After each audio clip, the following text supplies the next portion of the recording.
आइए आप देखना शुरू कर चुके हैं परफेक्ट क्लासेस हिंदी चैनल की मोबाइल खिड़की पर हिंदी की एक सरल क्लास।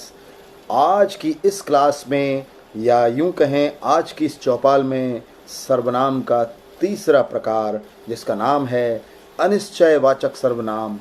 लेकिन उससे पहले आप सभी को दिल से दिल तक हिंदी नमस्कार।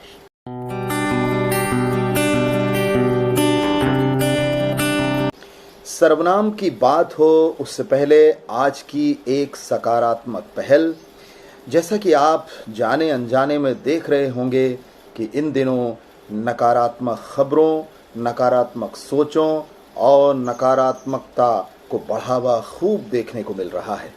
ऐसे नकारात्मकता के वातावरण को पॉजिटिव या सकारात्मक कैसे बनाएं और अपने मन को, अपनी सोच को, अपने विचारों को, अपने वार्तालाप को स्वस्थ कैसे रखें, आइए जानते हैं। तो सबसे पहले आप किसी भी प्रकार के खबरिया या न्यूज़ चैनलों को देखना सुनना बंद कर दें।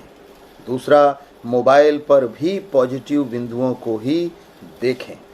तीसरा, अपने दोस्तों से, आसपास के लोगों से जाति, धर्म, वर्ग, राजनीति, समाज की बातें करना बिल्कुल बंद कर दें।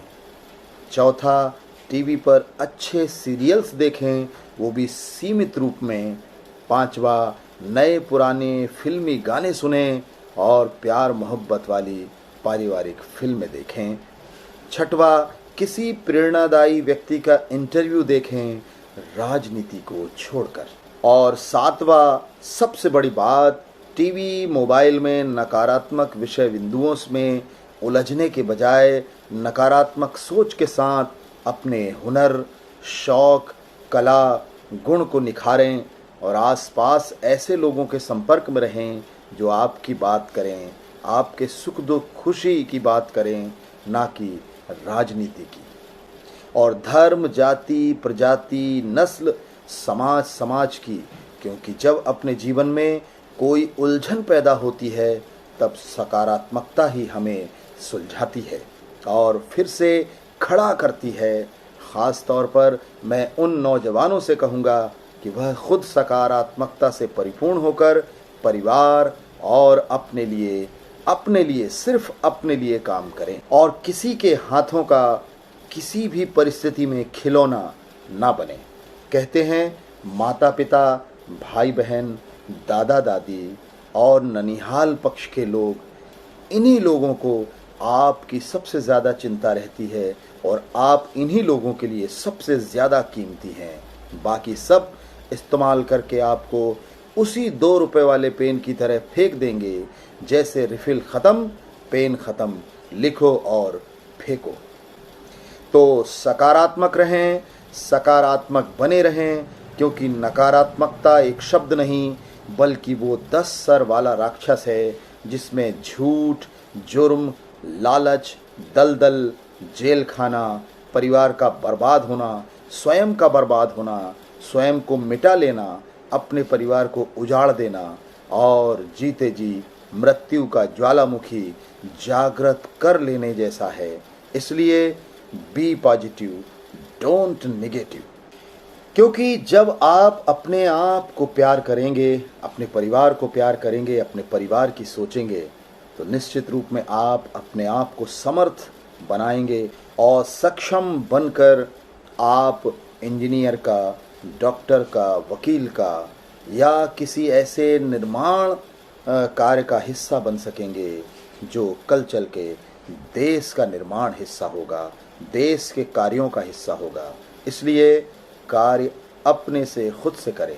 इसलिए एक पुराना गीत भी है कि दूसरों की जय से पहले खुद की जय करें, अर्थात खुद समर्थवान बने और आपके सामर्थ्य से ही देश आगे बढ़ेगा।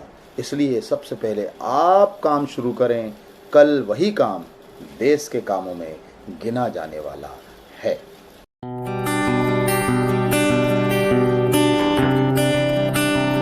आइए और अब चलते हैं क्लास की तरफ। आज का विषय बिंदु है अनिश्चयवाचक सर्वनाम। सबसे पहले परिभाषा और उसका विस्तार।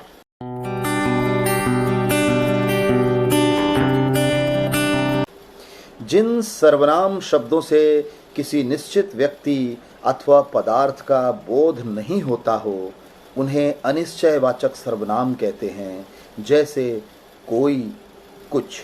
जहाँ कोई किसी पुरुष को दर्शाता है और कुछ शब्द से किसी अनिश्चित पदार्थ का बोध कराता है।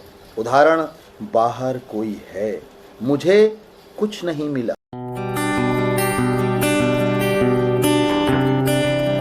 एक दूसरी परिभाषा के अनुसार जो सर्वनाम शब्द किसी निश्चित व्यक्ति, वस्तु अथवा स्थान का बोध नहीं करवाता वह अनिश्चयवाचक सर्वनाम कहलाता है।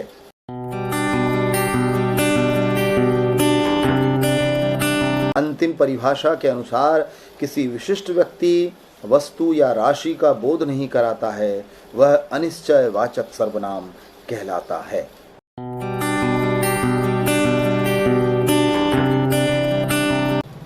जैसे सभी, अन्य, कोई, किसने, किन्हीं, जहाँ, वहाँ, कोई भी, कुछ भी, प्रत्येक, हर कोई, सब कुछ, कुछ कई, कोई नहीं, एक, कई, कुछ, कोई, किसी और बहुत सारी चीज़ें।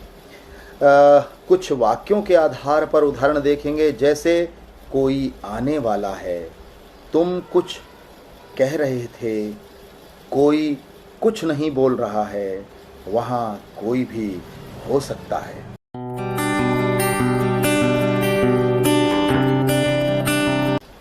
अनिश्चयवाचक सर्वनाम के दो प्रकार हैं। पहला सार्वभौमिक अनिश्चयवाचक सर्वनाम और दूसरा आंशिक अनिश्चयवाचक सर्वनाम।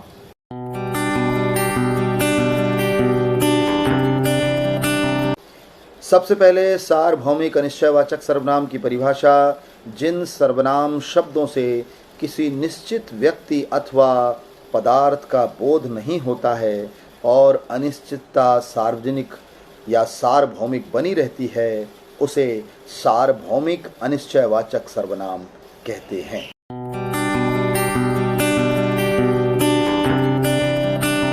अनिश्चयवाचक सर्वनाम का दूसरा प्रकार जिसका नाम है आंशिक अनिश्चयवाचक सर्वनाम। परिभाषा। जिन सर्वनाम शब्दों से किसी निश्चित व्यक्ति अथवा पदार्थ का बोध नहीं होता और आंशिक अनिश्चितता बनी रहती है इसे आंशिक अनिश्चयवाचक सर्वनाम कहते हैं। तो ये था सर्वनामों के प्रकारों में तीसरा प्रकार अनिश्चयवाचक सर्वनाम, जिसके बारे में आपको विस्तृत जानकारी दी गई। अगले अंकों में और दूसरे सर्वनामों के बारे में जानकारी हासिल करेंगे। तब तक के लिए हम आपसे विदा लेते हैं और इसी उम्मीद के साथ कि आपको ये ज्ञानवर्धन की जो क्लासें हैं बहुत आपको पसंद आ रही होंगी।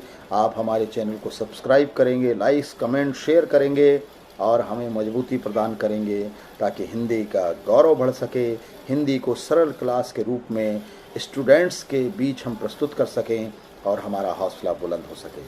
तो अंत में यही कहेंगे, दिल से दिल तक हिंदी नमस्कार।